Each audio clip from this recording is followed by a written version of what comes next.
Is veganism truly approachable for all? What if you eat cheeseburgers and animal product laden fast food on a daily basis and have no interest in animal rights? Can you still become vegan?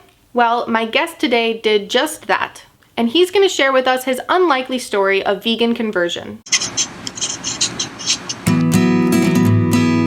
Hi, it's Emily from Bite Size Vegan, and welcome to another Vegan Nugget. If you follow me on Instagram, Twitter, Facebook, or even Google+, yes, some people actually use Google+.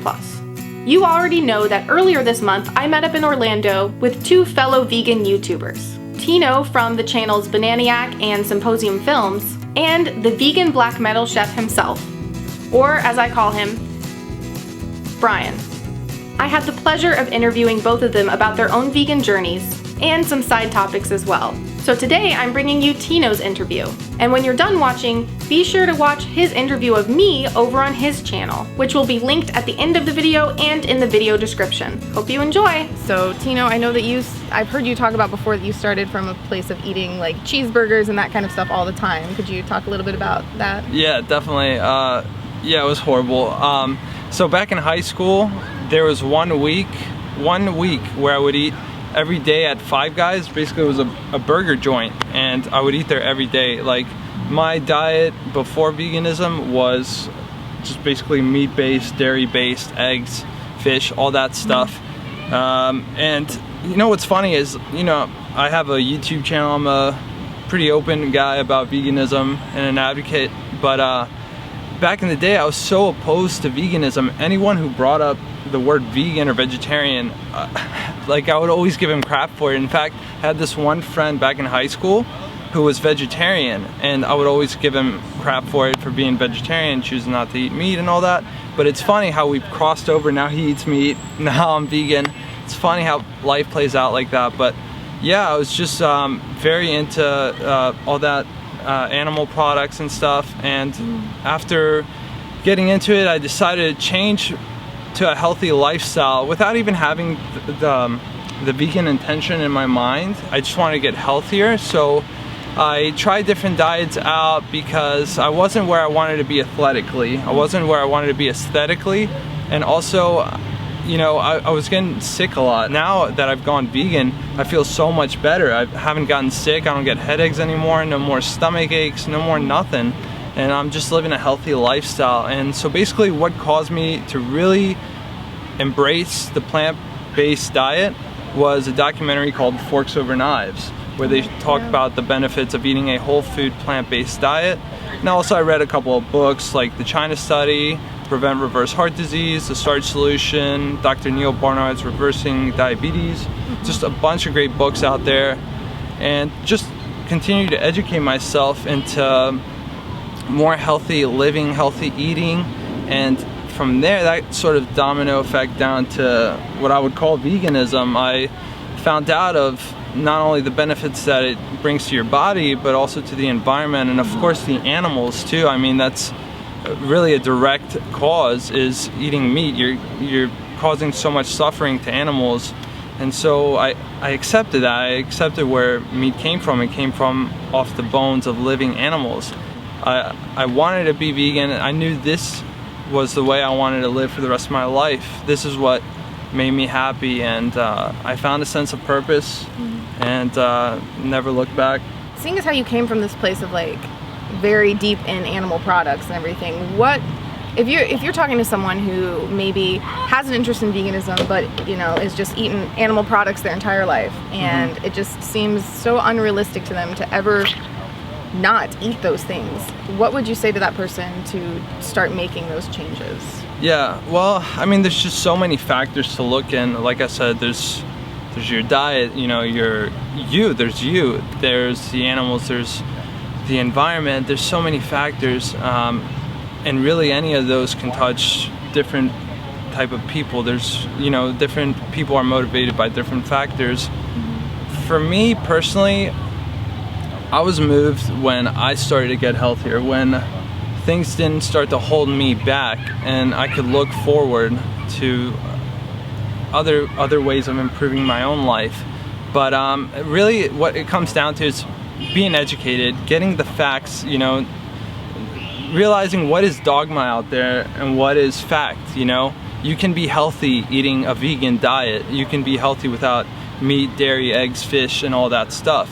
Like science said so, and it's fact that animal agriculture is causing, it's one of the reasons it's causing, you know, pollution in our world and our planet, and the destruction with grazing all the forests and all that. So just really being educated. There's a lot of great resources out there too, and I mean the vegan lifestyle has come so far. I can't imagine doing this 30, 40 years ago. I mean, I wasn't even alive, but I can't imagine doing it back then if I was, because I mean the internet really didn't exist and there wasn't as many resources. Now you can find resources pretty much on so many places, bookstores, the website, everywhere, documentaries out there. So what I would generally say is if you're interested in doing the vegan lifestyle, there's 3 documentaries you should pay attention to, really.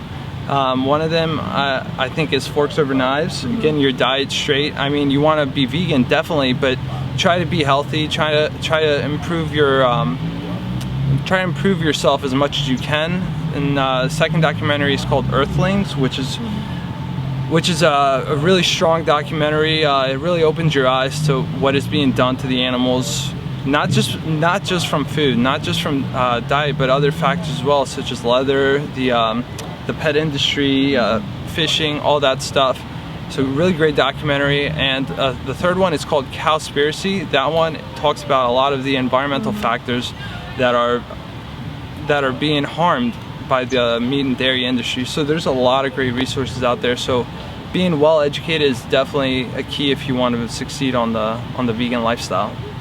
So you said that eventually the kind of the ethical foundation and the environmental causes started to come in as well, even though health was your main reason for starting this path. Do you find that like one or more of those has become more significant as you've gone forward, or has it just kind of remained level? Well, I'll tell you, I'll confess, like at first I was like, this is about me. This isn't about the animals. Like I didn't even want to call myself vegan. You know, I was just eating a plant-based diet. But now I really can't weigh one thing over the other. You know, like life is life, whether it's a living wild animal or an animal in a factory farm, or you know, that human being down by the park. They're all the same. You can't value one more than the other. So yeah, I love to eat good food. I love to eat as healthy as possible so I can live as long as I can, be around the people that I love and do the things that I love doing. But at the same time, I don't want to cause harm to someone else just so I can wear a leather belt or a fur coat or something like that. So I've done as much as I can to help the environment, to help the animals. And I'm not going to say, you know, I'm 100% innocent. But there's little minor things that don't even count in the big picture, you know. Diet is so easy to change, you know, avoiding leather and fur and all that, it's so easy. Avoiding products tested on animals, that's so easy, anyone can do that. So really just, I really can't weigh one thing over the other, you know. Yeah, this lifestyle has been amazing because it helps so much, and it's really more than just about you. Well, Tino, I wanted to thank you so much for your time here. And actually, why don't you tell people where they can find you? Sure. So I have 2 YouTube channels. One is my main channel, Bananiac. I kind of sort of vlog my personal life and get into some vegan issues, whether it's health, environment, animals. So it's more of a personal channel. I have a second channel which is called Symposium Films, and I have a lot of great interviews on there with plant-based doctors and other sorts of vegan advocates. So really great channel, really education based. That's where I really wanted to come from for that channel. So yeah, check it out and connect with me online. Yep, and so I will put the links in the description to Tino's channels, as well as all of the documentaries and everything that he mentioned. And then Tino actually interviewed me during this session that we just had. So head over to his channel and check out that video. I'll put the link in the description for that as well. So thank you so much for your time. It was great having you. Definitely, yeah. Peace out, guys. Give the video a big thumbs up if you enjoyed hearing somebody else's voice for once. And please share it around to show that anyone can come to veganism from any background. Be sure to check out Tino's interview of me on his channel, linked in that top video playing over there. I know it looks like the video that you just watched, but we just filmed both of them at the same time. I promise it's a different video. If you're new here, be sure to hit that big red subscribe button down there for more awesome vegan content every Monday, Wednesday, and some Fridays. And be sure to connect with me on social media so you'll know the next time I meet up with some kick-ass vegan YouTubers. Now go live vegan, and I'll see you soon.